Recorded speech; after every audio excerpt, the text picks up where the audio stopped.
So hello everyone, welcome to the civil एक channel.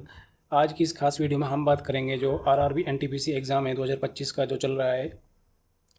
इसमें जो मेमोरी बेस करंट अफेयर्स के क्वेश्चन हैं वैसे तो ज़्यादा नहीं है, पर जितने भी हैं इससे आपको एक आइडिया लग जाएगा कि किस टाइप का पैटर्न पूछा जा रहा है करंट अफेयर्स के क्वेश्चनों में।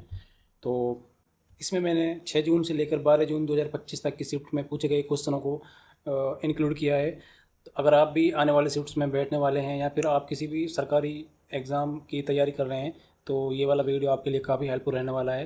तो इसको स्टार्टिंग से लेकर लास्ट तक पूरा देखें, आपको एक आइडिया लग जाएगा कि करंट अफेयर्स क्वेश्चन का जो पैटर्न है वो किस टाइप का पूछा जा रहा है। तो चलिए शुरू करते हैं।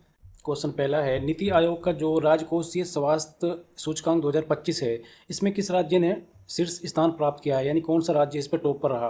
तो नीति आयोग का ये वाला जो राजकोषीय स्वास्थ्य सूचकांक है इसमें ओडिशा नंबर 1 पर रहा। ठीक है, इस सूचकांक में भारत के 18 प्रमुख राज्यों को शामिल किया गया था। और ये जो रिपोर्ट है ये किसने जारी करी थी, ये जो रिपोर्ट है राजकोषीय स्वास्थ्य सूचकांक 2025, ये वाली रिपोर्ट जारी करी थी जो 16वें वित्त आयोग के अध्यक्ष हैं डॉक्टर अरविंद पनगड़िया जी, इन्होंने ये जारी करी नई दिल्ली में। और इसका उद्देश्य राज्यों की वित्तीय स्थिति को मापना है, जैसे राजस्व, खर्च, कर्ज और सुधार की स्थिति। अगला क्वेश्चन पूछा गया था कि भारत सरकार ने किस देश में भूकंप प्रभावित पीड़ितों की मदद के लिए ऑपरेशन ब्रह्मा शुरू किया था। तो ये शुरू किया था म्यांमार के लिए। सही आंसर हो जाएगा म्यांमार, क्योंकि 28 मार्च 2025 को म्यांमार में भूकंप आया था, तो उसके ही लिए ये अभियान भारत ने शुरू किया था। क्वेश्चन अगला पूछा गया था 2025 में कितने एक्सप्रेसवे लाइन पूरे होंगे, यानी 2025 में एक्सप्रेसवे लाइन पूछी थी, तो 2025 में है 11 एक्सप्रेसवे लाइन। ये जो परियोजनाएं हैं भारतमाला परियोजना और गतिशक्ति जो योजना है इसके तहत आती हैं। तो और क्वेश्चन अगला पूछा गया था 2024 हॉकी इंडिया का Balbir Singh senior player of the year पुरुष पुरस्कार किसने जीता। तो हॉकी इंडिया का जो Balbir Singh senior player of the year है ये मिला था हरमनप्रीत सिंह को, जो कि भारतीय हॉकी टीम के कप्तान हैं। और महिला वर्ग में ये पुरस्कार मिला था सविता पूनिया को, जो कि गोलकीपर हैं। क्वेश्चन अगला पूछा गया था पत्रकारिता में उत्कृष्टता के लिए 19वें रामनाथ गोयन का पुरस्कार 2025 में किसे सम्मानित किया है। तो ये किया था हिंदी पत्रकारिता में मृदुलिका झा, जो कि आज तक पर पत्रकारिता करती हैं, आज तक जो चैनल है उस पर। ठीक है, आज तक की मृदुलिका झा को हरियाणा के युवाओं द्वारा संयुक्त राज्य अमेरिका में अवैध रूप से प्रवेश करने के लिए अपनाए गए डंकी मार्ग की कवरेज के लिए पत्रकारिता में उत्कृष्टता के लिए 2025 का रामनाथ गोयन का पुरस्कार से सम्मानित किया गया है। ये जो पुरस्कार है रामनाथ गोयन का पुरस्कार, ये 20 श्रेणियों में टोटल 27 पत्रकारों को इसमें सम्मानित किया गया। क्वेश्चन अगला पूछा था आईपीएल 2025 में विराट कोहली ने कौन सी उपलब्धि हासिल की। तो विराट कोहली ने आईपीएल में 10,000 रन पूरे किए, 1,000 चौके छक्के लगाए और 5 टाइटल जीते। आने वाले शिफ्ट्स में जो भी बच्चे एग्जाम दे रहे हैं वो आईपीएल से रिलेटेड 2025 से रिलेटेड जितने भी इंपॉर्टेंट क्वेश्चन हैं उनको आप ज़रूर देख के जाइए। आगे बढ़ते हैं। क्वेश्चन अगला पूछा था जो नौसेना दिवस है 2024 का, इसकी थीम क्या थी। तो नौसेना दिवस की थीम पूछी थी, इसकी थीम है strength and power through innovation and indigenisation, यानी नवाचार और स्वदेशीकरण के माध्यम से शक्ति और सामर्थ्य। नौसेना दिवस प्रतिवर्ष 4 दिसंबर को मनाया जाता है। ये दिवस ऑपरेशन ट्राइडेंट यानी जो 1971 में युद्ध हुआ था उसकी सफलता की याद में मनाया जाता है। क्वेश्चन अगला पूछा था सैन्य अभ्यास साइक्लोन 2025 किन देशों के बीच में हुआ। तो ये होता है भारत और मिस्र के बीच में। ये अभ्यास जगह की बात करें तो राजस्थान के महाजन फील्ड फायरिंग रेंज में हुआ था। ये 10 जनवरी से लेकर 23 फरवरी 2025 के बीच। इसका उद्देश्य था संयुक्त सैन्य संचालन, आपसी तालमेल, आतंकवाद विरोधी क्षमताओं को बढ़ाना। और ये जो एक्सरसाइज है ये इसका 30 संस्करण था। क्वेश्चन अगला पूछा था पर्यावरण संरक्षण अधिनियम है जो भारत में कब लागू हुआ था। तो ये भारत में लागू हुआ था 19 नवंबर 1986 को। ये अधिनियम 1984 के जो भोपाल गैस त्रासदी हुई थी उसके बाद लागू किया गया था। इसका उद्देश्य होता है पर्यावरण की रक्षा के लिए कठोर कानून बनाना। और ये अनुच्छेद 253 का तहत आता है, अनुच्छेद 253। 2030 तक भारत की कुल नवीनीकरण ऊर्जा क्षमता का लक्ष्य क्या है। तो इसका लक्ष्य है 500 गीगावाट गैर जीवाश्म ईंधन आधारित। और ये जो लक्ष्य है ये लिया गया था भारत ने COP26 सम्मेलन जो कि 2021 में ग्लासगो में हुआ था उसमें ये घोषित किया था। ठीक है, इसमें सोलर, विंड, हाइड्रो और बायो एनर्जी तीनों चारों को मिलाकर ये टारगेट लिया गया था। ये भारत की नेट जीरो जो लक्ष्य है 2070 की दिशा में एक प्रमुख कदम है। साथ ही आपको ये भी जानने चाहिए, ये वाले जो इम्पोर्टेंट्स कोप 29 और कोप 30 है, इनको भी पूछ सकते हैं, तो आपको ये भी याद होने चाहिए। पहले मैं आपको बता देता हूँ, जो कोप 29 था ये बाकू अजरबैजान में हुआ था 2024 में, और जो होने वाला है कोप 30 ये होगा ब्राज़ील में। ब्राज़ील में एक जगह है बेलम डो पारा, ठीक है। और ब्राज़ील जो है ये जो ब्रिक्स समिट होने वाली है 2025 में, इसको भी होस्ट कर रहा है। ब्राज़ील में ये होगी रियो डी जेनेरियो में, और ये अगले महीने होगी यानी जुलाई 2025 में होने वाली है। कांस फिल्म फेस्टिवल कहाँ आयोजित किया जाता है? तो ये हर साल मई के महीने में फ्रांस में आयोजित किया जाता है। फ्रांस का जो शहर है कांस, ठीक है, उसमें ये आयोजित किया जाता है। क्वेश्चन अगला पूछा था, एक्सपो 2025 जो जापान के ओसाको में आयोजित होगा उसकी थीम क्या है? तो एक्सपो 2025 की थीम पूछी थी। इसकी थीम है designing future society for our lives, और हिंदी में बोले तो हमारे जीवन के लिए भावी समाज का डिज़ाइन करना। ये अगर स्थान पूछे तो स्थान था यूमे सीमा द्वीप ओसाका, जो कि जापान में है। और ये जो एक्सपो 2025 है ये हर 5 साल में आयोजित किया जाता है। भारत भी इसमें हिस्सा ले रहा है, और विकसित भारत 2047 की जो झलक है वो भी इसमें दिखाई जाएगी। 2024 में भगवान बिरसा मुंडा की 150वीं जयंती के अवसर पर कौन सा विशेष दिवस मनाया गया? तो ये था जनजातीय गौरव दिवस। भारत सरकार ने इसे 2021 में इस हर साल मनाने की घोषणा की थी। भगवान बिरसा मुंडा का जन्म 1875 में झारखंड के उली हातू गांव के खूंटी जिले में हुआ था। वे मुंडा जनजाति से थे और आदिवासी स्वतंत्रता संग्राम के महानायक रहे। क्वेश्चन अगला पूछा था कि भारतीय सेना और सिंगापुर सशस्त्र बलों के बीच द्विपक्षीय सैन्य अभ्यास जिसका नाम है अग्नि वॉरियर का 13वां संस्करण कहाँ आयोजित हुआ था? तो ये हुआ था महाराष्ट्र के देवलाली में। तो एक्सरसाइज से रिलेटेड भी काफ़ी क्वेश्चन पूछे जा रहे हैं। जितनी भी लास्ट के जो 6, 7, 8 महीने की जो एक्सरसाइज है उनको भी आपको देख के ज़रूर जाना है।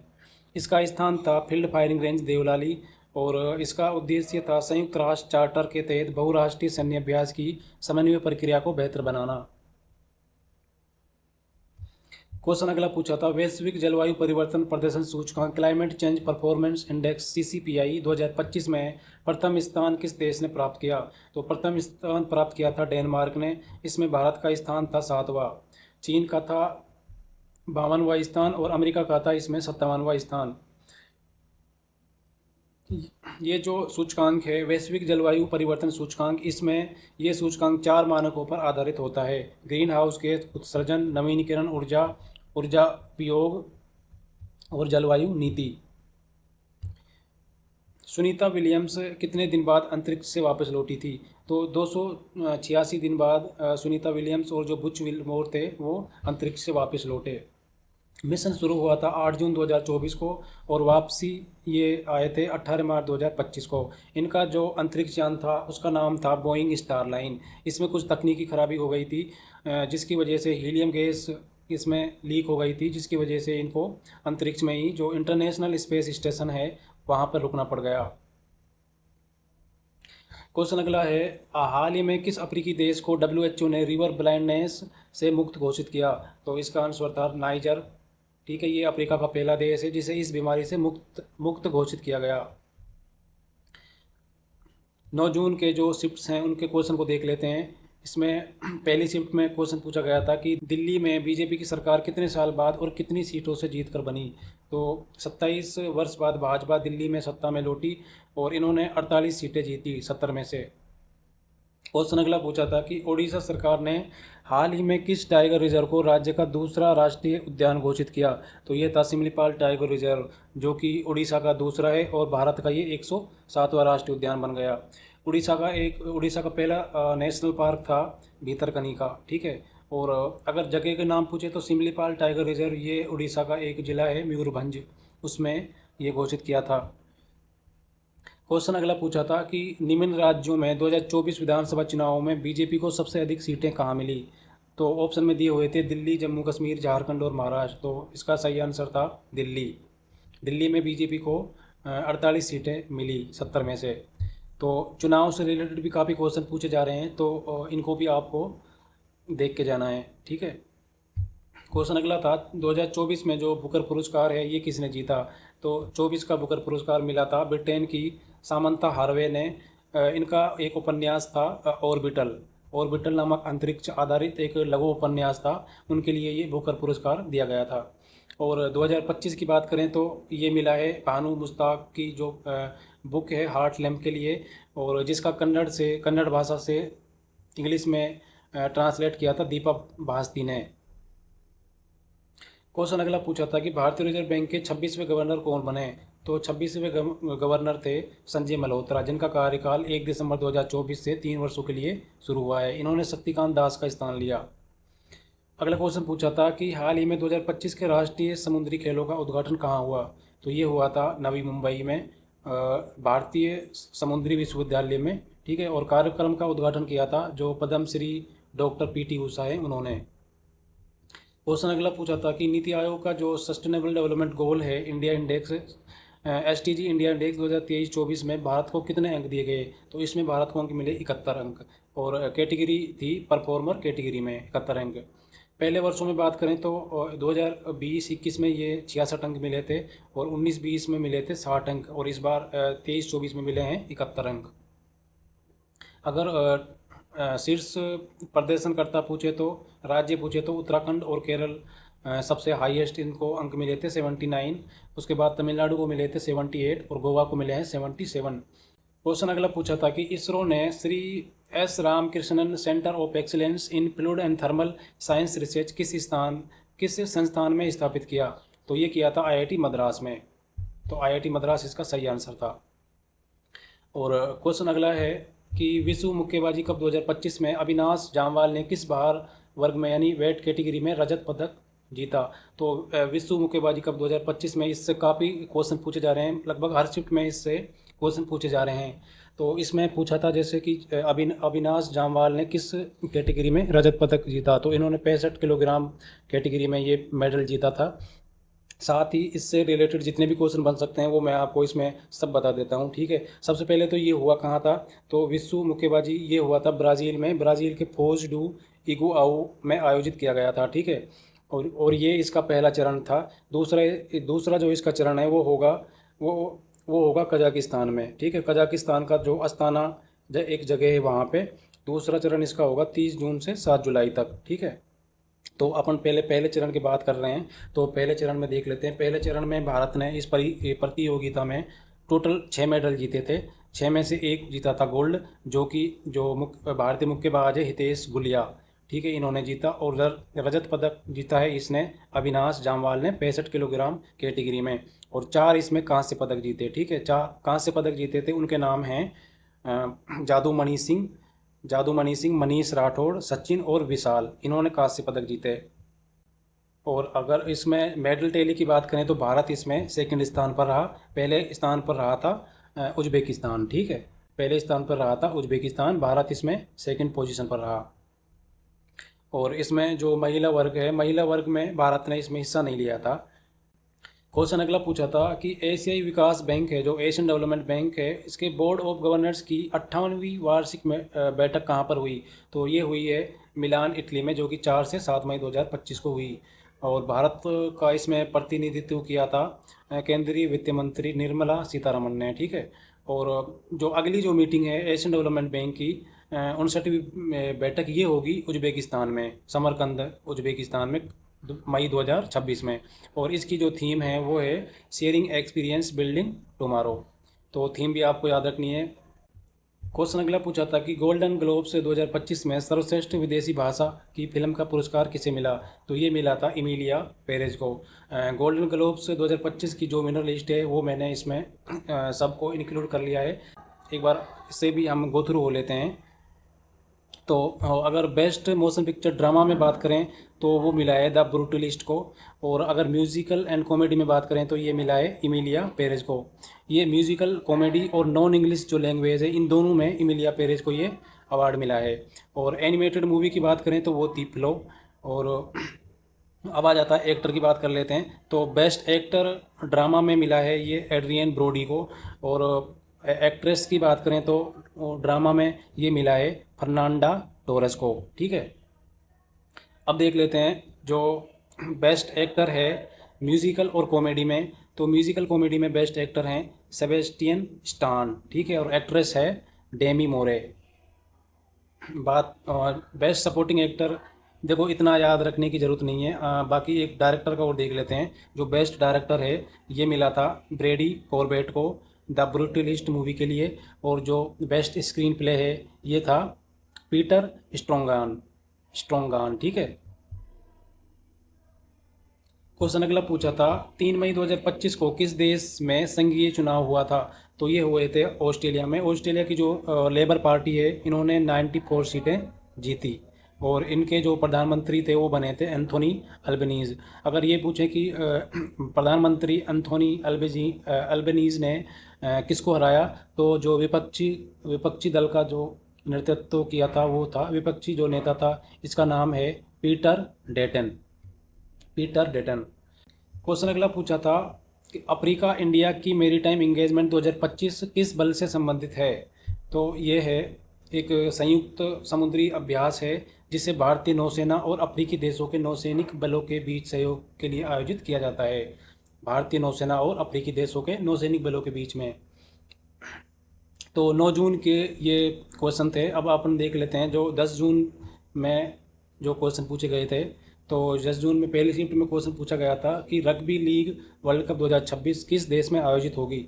तो ये होगी ऑस्ट्रेलिया और पपुआ न्यू गिनी संयुक्त रूप से इसमें मेज़बान होंगे।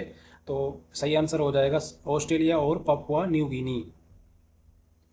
अगला क्वेश्चन पूछा था हिंद महासागर सम्मेलन का 8वां संस्करण जो कि 16 से 17 फरवरी 2025 में मस्कट में हुआ, इसकी थीम क्या थी। तो थीम काफ़ी पूछ रहे हैं तो आपको थीम याद रख के जानी है। ये हुई थी, इसकी थीम थी वोएक to new horizons of maritime partnership, यानी समुद्री साझेदारी के नए क्षितिज की यात्राएं। क्वेश्चन अगला पूछा था अरिजीत सिंह को हाल ही में पद्मश्री पुरस्कार किस क्षेत्र में मिला है। तो ये मिला है इसको कला के क्षेत्र में 2025 में। अगला क्वेश्चन पूछा गया था नोबेल शांति पुरस्कार से कि 2024 का जो नोबेल शांति पुरस्कार है ये किसको मिला। तो 24 का नोबेल शांति पुरस्कार मिला है एक जापानी संगठन है, जापानी संगठन जिसका नाम है निहोन हिंडाक्यो, इसको दिया गया है। और हिंडाक्यो हिरोशिमा और जो नागासाकी पर परमाणु बम हमलों में बचे लोगों का एक संगठन है, उन्हें ये पुरस्कार 2025 का जो नोबेल शांति पुरस्कार है वो अभी घोषित नहीं हुआ है। ये होगा 10 अक्टूबर 2025 को, तो उस टाइम मैं आपको इसका अपडेट दे दूंगा। क्वेश्चन अगला पूछा था आर्चरी वर्ल्ड कप 2025 में भारत को मेडल किस जोड़ी ने दिलवाया। तो महिला कंपाउंड की बात करें तो ये इसमें दिलवाया था मधुरा दमनगांवकर ने, और पुरुष कंपाउंड टीम की बात करें तो ये दिया था ओजस देवताले, अभिषेक वर्मा और ऋषभ यादव ने। अगला क्वेश्चन पूछा था कि यूके के केंद्रीय बैंक द्वारा डिजिटल परिवर्तन पुरस्कार 2025 किसे दिया गया। तो डिजिटल परिवर्तन पुरस्कार 2025 मिला है आरबीआई को, ठीक है। क्वेश्चन अगला पूछा था इसरो और आईआईटी मद्रास ने Shri R Ramakrishnan centre of excellence किस उद्देश्य से शुरू किया गया। तो उद्देश्य है इसका अंतरिक्ष यान तथा प्रक्षेपण वाहनों में उष्मा स्थानांतरण और शीतल प्रणालियों के सुधार के लिए। रामसर पुरस्कार 2025 है, ये रामसर पुरस्कार 2025 का किसको मिला। तो 2025 का रामसर पुरस्कार मिला है डॉक्टर जयश्री वेंकटेशन को वेटलैंड वाइज यूज श्रेणी में, जो कि भारत की पहली महिला है जो जिसको इस अवार्ड से सम्मानित किया है। क्वेश्चन अगला पूछा था कि मार्च 2025 तक कितने किसान क्रेडिट कार्ड वितरित किए गए। तो मार्च 2025 तक लगभग 7.75 करोड़ किसान क्रेडिट कार्ड वितरित किए गए। क्वेश्चन अगला पूछा था संसद द्वारा पारित रेलवे अमेंडमेंट बिल 2024 का उद्देश्य क्या है। तो इसका उद्देश्य है रेलवे बोर्ड की स्वतंत्रता और सशक्तिकरण, रेलवे एक्ट 1989 में संशोधन और 1905 के औपनिवेशिक प्रावधानों को निरस्त करना। अगला क्वेश्चन पूछा था कि डेनियल नोबोआ हाल ही में किस देश के राष्ट्रपति बने। तो इसका सही आंसर था इक्वाडोर, ये बने हैं इक्वाडोर के राष्ट्रपति। क्वेश्चन अगला पूछा था कि 2024 विधानसभा चुनाव में हरियाणा में जीतने वाली पार्टी को कितनी सीटें और कितने प्रतिशत वोट मिले। तो हरियाणा में बीजेपी को मिले 48 सीटें और इनका वोट शेयर था 39.94%, और कांग्रेस का था 37 सीटें, वोट शेयर था इनका 39.09%। तो जो हाल ही में जो इलेक्शन हुए थे उनसे भी काफ़ी क्वेश्चन बार बार पूछे जा रहे हैं। क्वेश्चन अगला पूछा था, ग्रीस कर्नाड किस भाषा से संबंधित थे? तो ये इनका हाल ही में अभी निधन हुआ है। ये कन्नड़ भाषा से संबंधित थे। वो एक कन्नड़ भाषा के प्रसिद्ध नाटककार, लेखक, अभिनेता और फिल्म निर्देशक थे। उन्होंने कन्नड़ में कई नाटक लिखे जो बाद में अंग्रेजी सहित अन्य भाषाओं में भी अनुवादित किए गए। क्वेश्चन अगला पूछा था, जम्मू के समारोह में महाराजा हरि सिंह पुरस्कार 2025 किसे मिला? तो ये मिला था उपराज्यपाल मनोज सिन्हा को। क्वेश्चन अगला पूछा था, OECD ने भारत के वित्तीय वर्ष 2025 विकास अनुमान को किस तक बढ़ाया? पहले इन्होंने अनुमान लगाया था 6.2 से 6.3%, और बाद में इन्होंने इस अनुमान को बढ़ाकर कर दिया 6.6%। और OECD के मुख्यालय की बात करें, हेडक्वार्टर की बात करें, तो ये है पेरिस, फ्रांस में। क्वेश्चन अगला पूछा था कि अलीगढ़ मुस्लिम विश्वविद्यालय बेनाम नरेश अग्रवाल एवं अन्य 2024 का मामला का फैसला क्या दिया गया था? तो इसका सही आंसर था, सुप्रीम कोर्ट ने 7 जजों की जो संविधान पीठ है 4:3 के बहुमत से 1967 के एस अजीज बासा बेनाम भारत संघ फैसले को खारिज कर दिया, जिसमें कहा गया था कि कानून द्वारा स्थापित कोई संस्था अल्पसंख्यक दर्जा नहीं रख सकती। निष्कर्ष ये रहा था कि एमयू का अल्पसंख्यक दर्जा बरकरार है, लेकिन इसका अंतिम निर्णय अब सुप्रीम कोर्ट की नियमित पीठ करेगी, जो ये तय करेगी कि एमयू की स्थापना और संचालन में अल्पसंख्यक समुदाय की भूमिका कितनी महत्वपूर्ण थी। तो ये थे 10 जून की जो 3 शिफ्ट थे उनके क्वेश्चन। अब अपन देख लेते हैं 11 जून की सभी शिफ्टों के memory based current affairs question. तो पहले शिफ्ट में क्वेश्चन पूछा गया था कि MS स्वामीनाथन पुरस्कार 2024 का किसको मिला? तो ये दिया गया था हरियाणा के जो प्रोफेसर हैं PR कंबोज, जो कि चौधरी चरण सिंह हरियाणा एग्रीकल्चर यूनिवर्सिटी के कुलपति हैं। इन्हें ये कृषि विज्ञान में उनके योगदान के लिए सम्मानित किया था। ब्रिक्स 2025 शिखर सम्मेलन किस देश में होगा और इसकी थीम क्या है? ब्रिक्स 2025 समिट को होस्ट कर रहा है ब्राज़ील के ये रियो डी जेनेरियो में होगी 6 से 7 जुलाई यानी अगले महीने में। और इसकी थीम भी आपको याद रखनी है, आने वाली शिफ्ट में थीम पूछ सकते हैं। तो थीम है strengthening global south cooperation for more inclusive and sustainable governance, यानी वैश्विक दक्षिण सहयोग को मजबूत करना, अधिक समावेशी और टिकाऊ शासन। और इसका जो नया मेंबर बना है ये भी इम्पोर्टेंट है, 2025 में इसका नाम है इंडोनेशिया। ये 10वां सदस्य है इसका ब्रिक्स का। अगला क्वेश्चन पूछा था, भारत का एकमात्र तैरता हुआ राष्ट्रीय उद्यान कौन सा है? तो ये है कबूल लामजाओ राष्ट्रीय उद्यान, जो कि मणिपुर में है। ये एक लोकतक झील पर स्थित है। अगला क्वेश्चन पूछा था कि अंतर्राष्ट्रीय आपराधिक न्यायालय ICC यानी इंटरनेशनल क्रिमिनल कोर्ट के वर्तमान अध्यक्ष कौन हैं?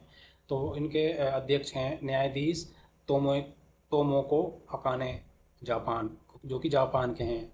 और ये 11 मार्च 2024 से इसकी अध्यक्षता कर रही हैं।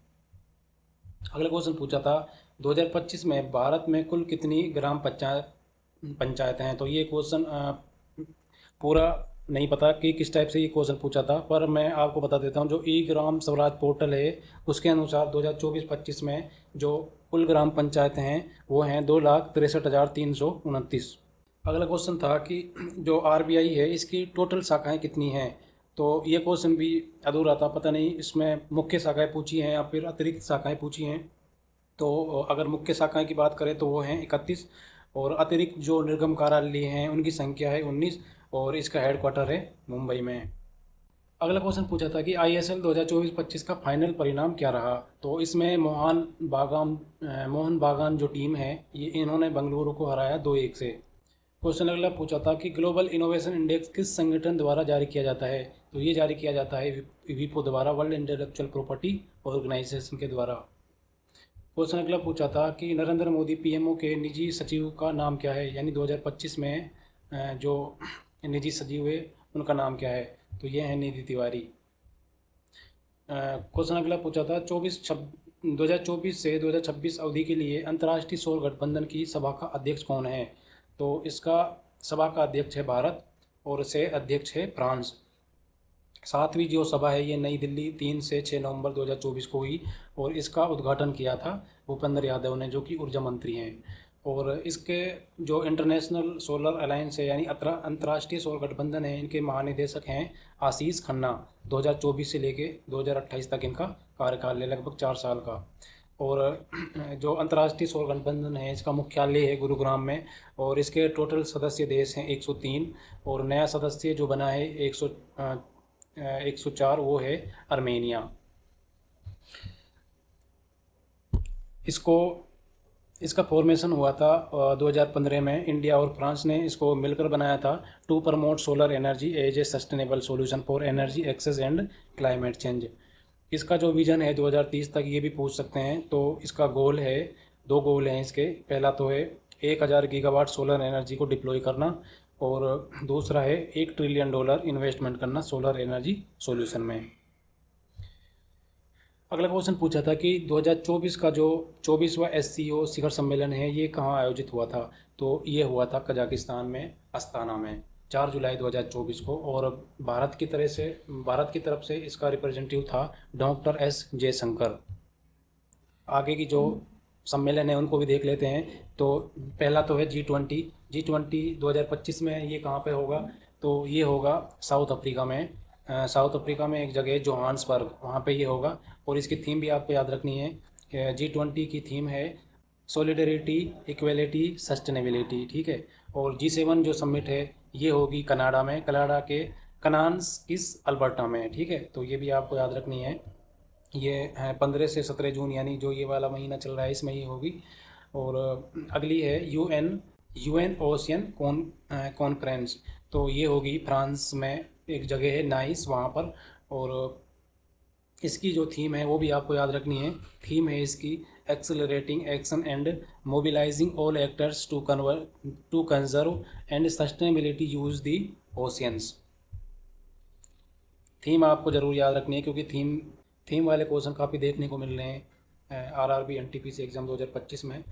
एक क्वेश्चन ये भी पूछा गया था कि डिजिटल इंडिया एक्ट 2025 है जो, इसका मुख्य उद्देश्य क्या है। तो इसका मुख्य उद्देश्य है पारदर्शिता, उत्तरदायित्व, व्यक्तिगत डेटा सुरक्षा।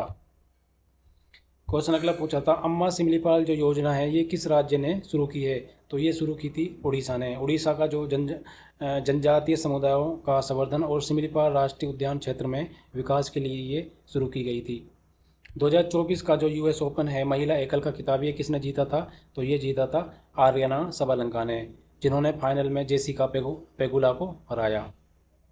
और पुरुष एकल में ये जीता था जेनिक सिनर ने। ये इटली के खिलाड़ी हैं, और इन्होंने फाइनल में हराया था टेलर पीट्स को, जो कि USA के हैं, ठीक है।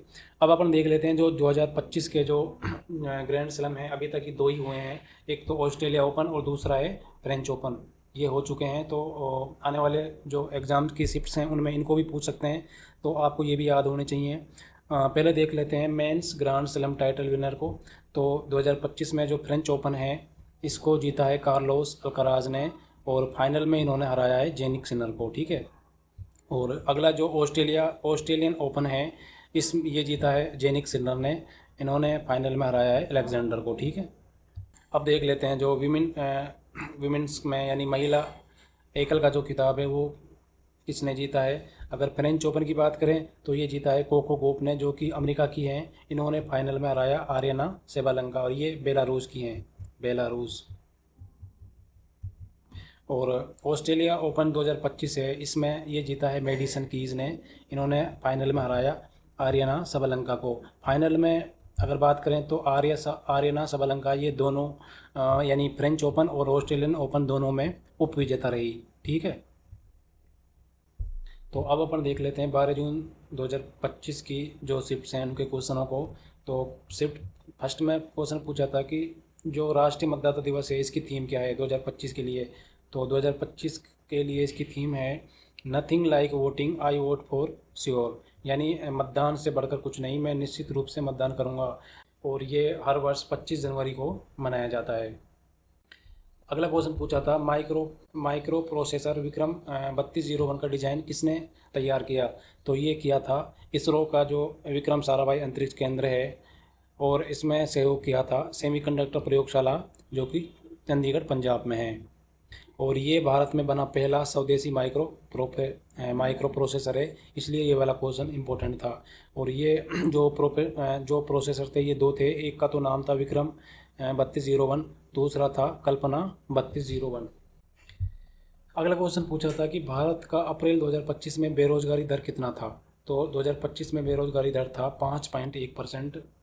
और शहरी क्षेत्र में बात करें तो ये था 6.5%। ग्रामीण क्षेत्र में था 5.5%। युवाओं में बात करें तो 15 से लेकर 29 वर्ष के जो युवाएं हैं उनमें ये था बेरोजगारी दर 13.8%। ये जो रिपोर्ट है ये किसने दी थी बेरोजगारी दर वाली, तो ये रिपोर्ट दी थी PLFS रिपोर्ट NSO द्वारा। PLFS की फुल फॉर्म होती है the periodic labour force survey, और इसको रिलीज करता है नेशनल स्टैटिकल ऑफिस। ठीक है, और ये कौन से मिनिस्ट्री के अंडर आती है, तो ये आती है ministry of statics and programme implementation. अगले क्वेश्चन में पूछा था कि जो दिल्ली में 2025 पर्यावरण सम्मेलन हुआ था इसका उद्घाटन किसने किया, तो ये किया है राष्ट्रपति श्रीमती द्रौपदी मुर्मू ने। अगला क्वेश्चन पूछा था कि मार्च 2025 में प्रधानमंत्री नरेंद्र मोदी जी किस देश के राष्ट्रीय दिवस समारोह में शामिल हुए, तो ये हुए थे मॉरिशस के। 57 जो इनका राष्ट्रीय दिवस था उसमें, तो मॉरिशस इसका सही आंसर था। 2025 में तीरंदाजी में स्वर्ण पदक किसने जीता, तो ये वाला क्वेश्चन वापस से रिपीट हुआ था। पहले ये 10 जून की जो शिफ्ट थी उसमें भी पूछा गया है, और 12 जून की शिफ्ट में भी ये क्वेश्चन पूछा गया है। तो महिला कंपाउंड में ये था मधुरा दामन गांवकर ने, और पुरुष कंपाउंड में ये पदक जीता था अभिषेक वर्मा और ऋषभ यादव और ओजस देवताले ने। 51वां जो G7 शिखर सम्मेलन 2025 है ये कहाँ पर आयोजित होगा, तो ये होगा कनान्स्किस अल्बर्टा कनाडा में। तिथि है 15 से 17 जून 2025 को, और इसका जो मुख्य विषय है वो है जलवायु, आर्थिक स्थिरता और डिजिटल परिवर्तन शांति। अगला क्वेश्चन पूछा था कि ऑपरेशन ब्रह्मा किससे संबंधित है, तो ये वाला क्वेश्चन रिपीट हुआ है, पहले भी ये पूछ चुके हैं इस क्वेश्चन को। तो ये म्यांमार में भूकंप के बाद भारत का राहत अभियान था जो कि 29 मार्च 2025 को शुरू किया गया था। नीति आयोग के अनुसार भारत में गरीबी दर कितनी कमी आई है, तो नीति आयोग के अनुसार भारत में 2013-14 की बात करें तो 29.17% थी गरीबी दर, और 22-23 में ये है घटकर ये हो गई थी 11.28%। यानी कमी की बात करें तो कमी है 17.89%। ठीक है, लगभग 24.82 करोड़ लोग गरीबी से बाहर निकले। अगला क्वेश्चन पूछा था दिल्ली विधानसभा चुनाव 2025 में आपको कितनी सीटें मिली, तो ये क्वेश्चन वापस से रिपीट हुआ है, 3 बार रिपीट हुआ है ये। तो इसमें 48 सीटें जीती बीजेपी ने, कांग्रेस को मिली थी आपको मिली थी 22 सीटें। ठीक है, नई दिल्ली सीट पर अरविंद केजरीवाल को हराया था परवेश वर्मा ने जो कि बीजेपी से थे। ठीक है, क्वेश्चन अगला पूछा था कि पराक्रम दिवस 2025 कहाँ मनाया गया, ये मनाया गया उड़ीसा के कटक में जो कि नेताजी सुभाष चंद्र बोस का जन्म स्थान है। अगला क्वेश्चन पूछा था ग्लोबल जेंडर गैप इंडेक्स के मुख्य मापदंड क्या हैं, तो मापदंड पूछ लिए इस क्वेश्चन में। तो ये थे आर्थिक भागीदारी और अवसर, शिक्षा का अवसर, स्वास्थ्य एवं उत्तरजीविता, राजनीतिक सशक्तिकरण। साथ ही अपन ये भी देख लेते हैं जो ग्लोबल जेंडर इंडेक्स है इसमें टॉप किसने किया था, तो टॉप किया था इसमें आइसलैंड ने, सेकंड स्थान पर रहा फिनलैंड, तीसरे पर था नॉर्वे, और भारत में इसकी स्थिति थी 131वां स्थान। टोटल इसमें देश थे 148, तो 148 में से भारत का स्थान रहा था 131वां। यानी इस बार रैंक में थोड़ी गिरावट आई थी, पहले 2024 की बात करें तो 129वीं रैंक थी भारत की, इस बार है, और इस बार इस रैंक है 131वीं। क्वेश्चन अगला पूछा था 2025 में शहरी आबादी का प्रतिशत कितना होगा, तो संयुक्त राष्ट्र रिपोर्ट के अकॉर्डिंग ये था लगभग 37%, यानी 54.27 करोड़ लोग शहरी आबादी होंगे। अगला क्वेश्चन पूछा था विश्व आर्थिक मंच 2025 की वार्षिक बैठक कहाँ हुई, तो ये हुई थी दावोस स्विट्जरलैंड में 20 से 24 जनवरी 2025 को। क्वेश्चन अगला है जून 2025 में भारतीय रिजर्व बैंक की रेपो रेट कितनी है, तो जून इस साल ये जो रेपो रेट है 2 बार घटाई है, और जून में ये हर बार 0.5% ये कम की गई थी, तो अब हो गई ये 5.5%। तो सही आंसर था 5.5, पहले थी ये 6.5%, तो 0.5 कम करके ये कर दी थी 6%, अब इसको वापस से घटाकर कर दिया है 5.5%। क्वेश्चन अगला पूछा था Satyajit Roy life time achievement award 2025 ये किसे मिला है? तो ये मिला है एक ऑस्ट्रेलियाई फिल्म निर्माता हैं, फिलिप नोएस। ये जो अचीवमेंट अवार्ड है ये दिया गया था international film festival of India, जो कि गोवा में आयोजित हुआ था। अगला क्वेश्चन पूछा था 2036 तक भारत की शहरी आबादी कितनी प्रतिशत होने की संभावना है? तो इसका सही आंसर था 38.6%। अगला क्वेश्चन पूछा था आर्चरी वर्ल्ड कप 2025 में कांस्य पदक किसने जीता? महिला में अगर बात करें तो ये जीता था दीपिका कुमारी ने, और पुरुष वर्ग में ये जीता था पार्थ सालुखे ने। ठीक है। क्वेश्चन अगला था 24वां विश्व सतत विकास शिखर सम्मेलन 2025 का आयोजन कहाँ हुआ? तो ये नई दिल्ली में हुआ था 5 से 7 मार्च 2025 को, और इसकी जो थीम थी वो थी सतत विकास और जलवायु समाधान में तेज़ी लाने के लिए साझेदारी। इसका जो उद्घाटन था विश्व सतत विकास शिखर सम्मेलन 2025, इसका उद्घाटन किया था भूपेंद्र यादव ने, जो कि पर्यावरण मंत्री हैं। और इसका जो आयोजन है, इस सम्मेलन का आयोजन किस संस्था ने किया था? तो ये भी आपको याद रखनी है, इसका नाम है TERI, the energy and resource institute. Question अगला पूछा था 103वें संविधान संशोधन के तहत ईडब्ल्यूएस को कितने प्रतिशत आरक्षण मिला? तो ये मिला है 10% आरक्षण सरकारी नौकरी और शिक्षा में। क्वेश्चन अगला पूछा था शेखर कपूर को पद्म भूषण 2025 में किस क्षेत्र के लिए मिला? तो ये मिला है इनको कला के क्षेत्र में। अगला क्वेश्चन पूछा था ग्लोबल हैंगर इंडेक्स 2024 है, इसमें भारत की रैंकिंग क्या है? तो भारत की इसमें रैंक है 105, 127 देशों में, और स्कोर भारत ने किया है इसमें 27.3, जो कि गंभीर श्रेणी में आता है। भारत के पड़ोसी देश की बात करें तो श्रीलंका की रैंक है 56, ठीक है, और बांग्लादेश की इसमें रैंक है 81। क्वेश्चन अगला पूछा था भारत रूस संयुक्त नौसेना अभ्यास इंदिरा 2025 कहाँ पर हुआ? ये एक्सरसाइज 2 चरण में हुई। पहला इसका जो चरण था वो था हार्बर फेज, ये हुआ था चेन्नई में 28 से 30 मार्च 2025 को, और दूसरा जो इसका फेस है सी फेस, ये हुआ था बंगाल की खाड़ी में 31 मार्च 2025 से 2 अप्रैल 2025 तक। ठीक है। और क्वेश्चन अगला पूछा था climate change performance index CCPI 2025 में भारत की रैंकिंग क्या थी? तो इसमें भारत की रैंकिंग थी 10वीं।